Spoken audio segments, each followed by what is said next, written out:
how is AI going to impact BD? Our job, the BD job, meaning the capture job, meaning increasing the P-win of an opportunity, building relationship with contracting officers, with small business officers, with end users, with incumbent employees, with other partners. I call those the relationship zones. How is AI going to impact the relationship building from the bidder to this other group of people? The good news is it's not going to replace the people portion of the job, but let's face it, not everything you guys do is, meeting with people and building relationships. There's a lot of writing and emailing and pushing content, information, whatever, right?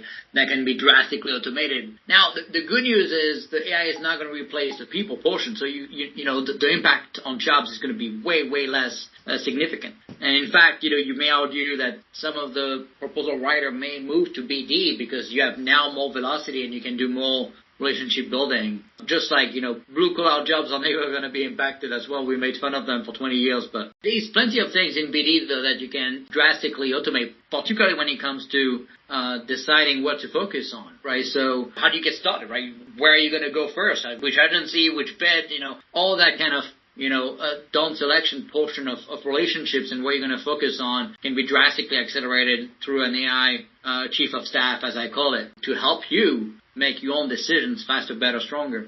But you're right. For sure, BDs is going to be way less impacted thanks to the human piece of it. Hopefully, until my fear is maybe one day, I hope pretty far away, we're going to have AI deciding with themselves who to give the world to. In which case, the world is over. But for now, you're safe, Welcome to the Best 8 podcast. In this episode, we talk with Nic Chaillan, CEO of Ask Sage and former U.S. Air Force and Space Force CSO. Here's what he had to say. So how was your experience in the government? Well, 3 years was awesome. I mean, I did 3 years in DOD and 2 years at DHS. The 3 years in DOD, I think what we have demonstrated is that a small group of people can really do massive impact to the bureaucracy and the behemoth that is, the Pentagon. And so, people that are afraid to go, work for the government because they feel like they're going to be a clog in the machine, I think what you find is if you are eager to make things happen and you're not worried about, taking those steps into actions, I think you can get a lot done. And a lot of it has stuck and a lot of it has, proven massive return on investment. We saved, billions to the taxpayer with a lot of the work we've done. Now, on the other side of that, what you see is new administration comes in and obviously huge turnover, right? So I spent 3 years educating leaders, right, to understand all of these problems. And we started to hear the right,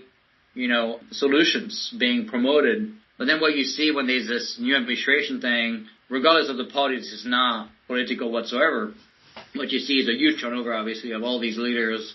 So you have to start back from scratch. So when that happened, I couldn't do it, right? For me, spending 3 years, right, of my time educating people to understand this and finally getting to see results. And now you have a whole new bunch of people, and now you have to start from zero again. I just couldn't do it. So that was the reason you left, because of the administration change and the leadership?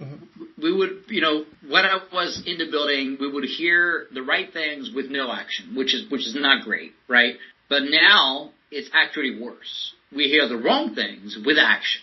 Oh, wow. Right? And that's very scary. Can you give me an example of those or some example of that situation where you were hearing the right things, but no action, and now the wrong things and the wrong action? Yeah, I mean, the leaders, when I was in the building, started saying, hey, we need to increase velocity, remove bottlenecks, small incremental delivery of value, iteratively, fast, agile, DevSecOps mentality, push with outcomes, and don't fail fast, don't fail big, fail fast, small, incrementally, and don't fail twice for the same reason. So we could start to see the right mindset, including people started talking about, mandating DevSecOps for all software engagements. So we have this mentality of Agile, which, by the way, Agile is 20 years old and yet not used at scale across DoD despite what we pretend.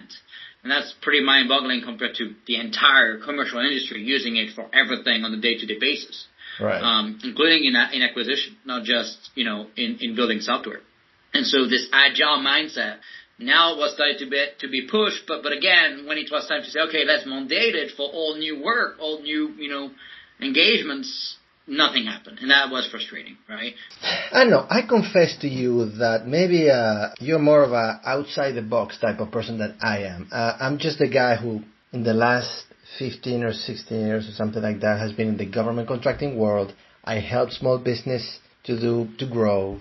So I'm not thinking maybe outside of the box type of. I'm just somebody who likes to. That's very common. to build relationships in the way that the game is presented. If you have any advice. I think LinkedIn has been a great tool, right? I think if you really use it well and you actually spend a lot of time building maybe an audience and, having government employees engagements, you can reach out. But don't go and sell cheesy sales guy and just every time you talk to somebody, try to make a sales pitch. You have to try to build rapport. That takes a year. So it's an investment, right? You have to build that network just like you would do in real life. You don't just show up and hold, shake someone's hand and be like, hey, you want to buy my stuff, right? Of course, yes. But people do that a lot on LinkedIn, unfortunately. So I think, you want to really think outside the box there. Events can be great, but there's a lot of ways too, so it depends on the event, right? Depends on what you're setting to. When it comes to DevSecOps Cloud and stuff, there's a lot of silos, a lot of teams to talk to, so it's difficult because you don't know where to go. There's a lot of different people to talk to, but yet no one centrally makes decision, right? So it's a lot of micro cells, teams like Platform One, Kesaran, Kobayashi Maru, all these different software factories, See Army, with the Army Cloud Office, Cloud One. There's a lot of different teams, and there's just no easy way to get to talk to all of them. So there's a few events, right? There's a DevSecOps event coming up with Carasoft in June. There's going to be a lot of people there, a lot of government people, right? So I think there's a few, ATalk. ATalk is a great conference/online events. So ATalk has been doing, tons of events in DevSecOps Cloud and innovation as a whole. So you have a lot of government people attending, so you can easily start building rapport. But none of this happens overnight, right? Oh, yeah. And then you have the other way, which is my way, which is, you build innovative products, you build something pretty unique, you staff it with the right talent, it doesn't have to be bloated, can be very nimble and effective, and then you sell that as a product. So the product play has been awesome for me. Way better than, waiting, multiple years on complex awards. And then, of course, SIBRs, right, getting a SIBR phase 1 and then, maybe a director phase 2 and even maybe, pushing for phase 3s, which are pretty rare, but once you get one of those, you're golden. So, there's a lot of mechanisms. But at the end of the day, it's about your talent. It's about how you invest your time and how you build network and relationships. And I think social media has to be a big part of that, particularly LinkedIn. What do you think is going to happen with the acquisition workforce in the government with the impact of AI acquisition? What are your thoughts? How will this impact the current contracting officer, the current contracting specialist? What do you think how is their work going to be affected? Yeah, I think what we see so far is one human turning into 50 people. So 50x velocity in acquisition with our product with S8, which is pretty insane. And so obviously that's not going to impact jobs in the government because, that's going to take 20 years for that to happen. So what you will hopefully see is increased velocity, faster pace for contract awards. The way we see people using it now is, writing RFPs, RFIs, SIBRs, down selecting, writing requirements, scope of work, right? Grading bids, comparing, bidders. So we actually had a use case in the Air Force where a team used essays to write the bid, multiple contractors use essays to respond to the bid, and then the Air Force used essays to down select and pick the winner with the help of essays too. So that's like a full AI-driven life cycle with human support and oversight. So in the government, I think it's going to be velocity increase. On the contractor side, though, what you're going to find is just like me, I went from 5 days to do an RFP response to 32 minutes, right? So, velocity is going to be drastically increased. For sure, it's going to impact jobs, I think. You cannot multiply velocity by 50x and not impact jobs to some degree. But I think at first, it's going to be a massive enabler. People should see it as kind of your dedicated assistant to accelerate your velocity and work so you can do, better things. But if you don't embrace it, I think the fear is going to be that, you're going to be the first one to lose your job. How do you think this is going to impact proposal managers, proposal writers, so the proposal side of the house, all these people out there right now, technical writers, proposal managers, and how is that, although BD guys also sometimes, and capture guys, Sure. have writing responsibility, but not that much. How do you think it's going to impact the proposal writing side of the house versus BD?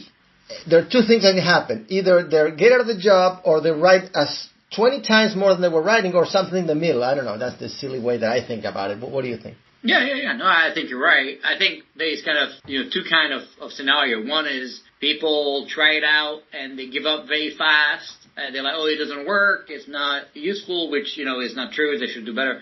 And those guys, give up and put their hand in the sand and hope for the best. Those will be the first one to lose their jobs. That's a small proportion of humans, thankfully. And I see a lot of people trying and then give up too fast. So don't give up, keep trying, because we use it every day and we have no problem. But it's a 3 months kind of painful journey to get there. And a lot of people give up after a month or 2 weeks and move on. But, I think you should not do that. Then, people are embracing it. Like you said, they're going to go probably, 20, 30, and then 50x velocity, save a lot of time, maybe be able to do way more, responses than you used to. But there's a point where there's nothing to respond to anymore because you've done it all. I mean, it's just, you can't do 50x velocity and just think it's not going to have impact on jobs. So I'm afraid, think that people are going to have to reinvent themselves and try to see what else they could be doing. How is AI going to impact BD? Our job, the BD job, meaning the capture job, meaning increasing the PWIN of an opportunity, meaning building relationship with contracting officers, with small business officers, with end users, with incumbent employees, with other partners. I call those the relationship zones. How is AI going to impact the relationship building from the bidder to this other group of people? How do you think? Look, the good news is it's not going to replace the people portion of the job. But let's face it, not everything you guys do is, meeting with people and building relationships. There's a lot of, writing and emailing and, pushing content, information, whatever, right? That can be drastically automated. Now, the good news is the AI is not going to replace the people portion. So the impact on jobs is going to be way less significant. And in fact, you may argue that some of the proposal writer may move to BD because you have now more velocity and you can do more relationship building. So that's for sure a better option when it comes to AI. Just like, blue collar jobs are never going to be impacted as well. We made fun of them for 20 years, but they may have the last laugh. There's plenty of things in BD though that you can drastically automate, particularly when it comes to deciding what to focus on, right? So, how do you get started, right? Where are you going to go first? Which agency, which bid, all that kind of down selection portion of relationships and where you're going to focus on can be drastically accelerated through an AI chief of staff, as I call it, to help you make your own decisions faster, better, stronger. But you're right. For sure, BDs is going to be way less impacted thanks to the human piece of it. Gotcha. Hopefully, until my fear is maybe one day, I hope pretty far away, we're going to have AI deciding with themselves who to give a world to, in which case the world is over. But for now, you're safe, so. Thanks for listening, and thanks to Nic. Goodbye.